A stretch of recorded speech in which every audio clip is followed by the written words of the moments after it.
Hey guys, in this video, I'll show you how to set up Cloudflare email.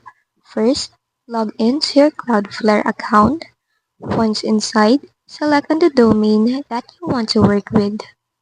Now, on the left panel, go to email section. For here, go ahead and click Get Started under email routing. Now, for the custom address, you can type in the subdomain that you want it to be point to. After that, under destination is where you will add your email address. So just go and add the email that you want to connect to Cloudflare. Then select it. Once done, go and create and continue. Now you need to verify your email, so click on Resend Email. Then go to your provider and access the message and verify it.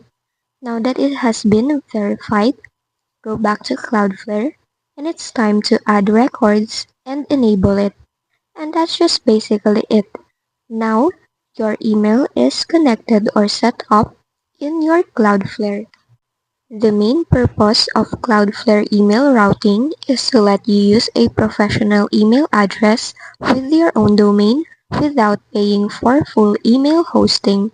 It helps you look more credible, whether for business or personal use, and keeps all your messages organized by forwarding them to your existing inbox. And that's just basically it. That's how you set up your email in Cloudflare. If this video helped you, don't forget to like, subscribe, and hit the bell icon for more tutorials.